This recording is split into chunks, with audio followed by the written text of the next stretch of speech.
Habari gani mwana michezo mwenzangu, ni wakati mwingine mzuri kabisa tunakutana hapa kupashana yale ya kimichezo ambayo yameendelea kugonga vichwa vya habari sana katika mitandao ya kijamii, kama ilivyokuwa kawaida yetu kukupasha na kukupa taarifa juu ya kila ambacho kinaendelea kutrend katika mitandao ya kijamii. Bana, katika mitandao ya kijamii hapa kuna moja kati ya taarifa kubwa, hasa kunako kikosi cha Young Africans ambao tayari wameshakwisha kumtangaza kocha wao mpya ambaye atakuja kurithi mikoba ya aliyekuwa kocha mkuu Romain Folz katika kikosi hiko cha Young Africans. Lakini the good news kwamba mpaka sasa klabu ya Young Africans imefanikiwa kufuzu katika hatua ya makundi kombe la mabingwa barani Afrika CAF, ambapo imetoa kipigo kikubwa na kuwachakaza kwa mabao matatu River Strikers ya Malawi, ambao katika mchezo wa kwanza wao walibuka na ushindi wa bao moja. Lakini comeback ambayo imekuja kuonyeshwa katika uwanja wa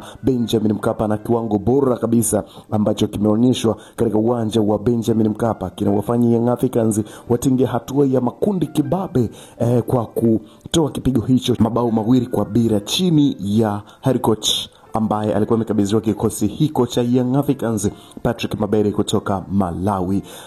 Mpaka sasa klabu ya Young Africans imekuwa ni klabu ya tatu kufuzu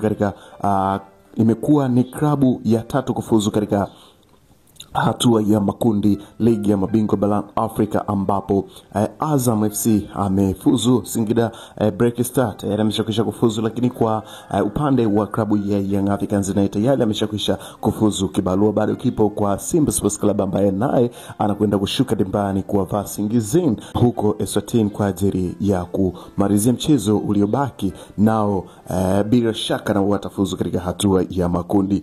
Itakuwa ni taarifa nzuri kwa upande wa timu za Tanzania zote kufuzu hatua ya makundi zinazoshiriki ligi ya mabingwa barani Afrika na zinazoshiriki shirikisho, zote zimeshakwisha kufuzu hatua ya makundi. Ni jambo bora, na hii inatokana na uwekezaji mkubwa ambao watu wamewekeza katika sekta ya michezo. Bana, tayari Young Africans imeshakwisha kufikia hatua kubwa ambayo ilikuwa inazungumziwa katika mitandao ya kijamii, na watu walikuwa wakizungumza lake, kila mtu akizungumza lake kuhusiana na kocha ambaye atakuja kujiunga na klabu hiyo ya Young Africans. Lakini mpaka sasa Pedro Gonçalves tayari ameshakwisha kujiunga na klabu hiyo ya Young Africans, kutokana na kutangazwa rasmi kabisa kujiunga na klabu hiyo akitokea Angola, ambako amedumu kuanzia mwaka 2015 mpaka 2025 akiwa na mafanikio makubwa katika nchi ya Angola, ambayo tukianza kuyazungumzia hapa ni mafanikio makubwa ambayo yamemtambulisha katika soka la Afrika. Na kocha huyu ni Mreno akitokea katika taifa la Ureno akiwa na miaka 49. Bado ni kijana, bado anaripa katika soka la Afrika. Sasa ni klabu yake ya kwanza katika ukanda wa Sekafa. Toka achane na miamba wa soka kutoka Afrika, hawa tunazungumzia Angola, alikuwa haja wahi kufundisha klabu nyingine yote mpaka pale ambapo Young Africans wamemwona na kumpa kibarua hicho ambacho tayari ameshakwisha kufika katika mitaa ya Twiga na Jangwani na kuhakikisha kwamba anafanya kazi na Young Africans. Lakini kitu kikubwa ambacho kinazungumziwa na mimi nimesema nikilete hapa kwenu mashabiki na wapenda soka, hasa mashabiki wa mpira wa miguu, kuhusiana na kila ambacho kinatajwa kwamba Pedro Gonçalves amekuja na kocha msaidizi ambaye anaitwa Filippo Pedro, ambaye yupo miongoni mwa makocha ambao wametangazwa katika klabu hiyo ya Young Africans. Tayari yupo kocha msaidizi ambaye Filippo Pedro ameongozana na Pedro Gonçalves. Unaweza kuona kabisa kwamba nafasi ya Patrick Mabere katika klabu ya Young Africans inaendelea kuwa finyu, kutokana kwamba amekuja katika klabu ya Young Africans. Patrick Mabere ni kama kocha msaidizi ili kuja kusaidizana na Romain Folz kabla hajafungashiwa vilago. Lakini baada ya kuondoshwa kwa Romain Folz katika klabu ya Young Africans, Patrick Mabere alibaki kama head coach wa klabu hiyo, na ndiye kocha ambaye ameivusha klabu ya Young Africans na kuonyesha mpira mkubwa ambao kila shabiki wa klabu ya Young Africans ameenjoy, soka kubwa ambalo limechezwa katika siku katika mechi hii. Lakini ukija kuangalia sasa ujio wa Philip Pedro katika cabinet ya makocha ambao wameajiriwa na ama ambao wamepewa kandarasi katika klabu hiyo ya Young Africans, inatupa maswali ya kujiuliza juu ya uwepo wa Patrick Mabedi katika klabu hiyo ya Young Africans. Patrick Mabedi atabaki kama kocha msaidizi ama atapewa kazi gani nyingine hapo katika klabu ya Young Africans, kutokana kwamba Pedro Gonçalves, kocha ambaye amekuja kujiunga na klabu ya Young Africans, amekuja na Philip Pedro ambaye ni kocha msaidizi ambaye wamekuwa wakifanya kazi wote huko Angola kwa muda mrefu, na baadhi ya mafanikio makubwa ya kocha Pedro Gonçalves ameyapata nyuma ya Philip Pedro ambaye ni kocha msaidizi. Sasa swali la kujiuliza kwamba Patrick Mabedi ataendelea kuwepo katika klabu ya Young Africans licha ya mahojiano ambayo aliyafanya na waandishi wa habari, akasema yuko tayari kufanya kazi na makocha wapya ambao wameajiriwa katika klabu hiyo ya Young Africans. Sasa swali la kujiuliza, atakuwa katika engo gani hapo katika klabu ya Young Africans.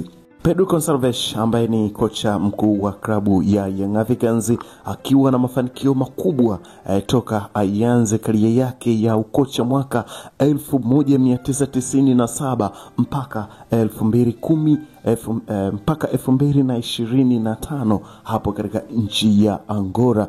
Unaweza kuona kwamba ni muda mrefu akiwa katika tasnia hiyo ya ukocha. Mambo mengi amepitia na vitu vingi amevipitia. Kwa hiyo tunaweza tukasema kwamba ni moja kati ya makocha ambao ni wakati sahihi sasa kujiunga na klabu hii ya Young Africans ambayo ilikuwa inahitaji kocha ambaye ana uzoefu mkubwa na mwenye mpira wa kasi, kama jinsi ambavyo tunaona toka jiunge na timu ya taifa ya Angola.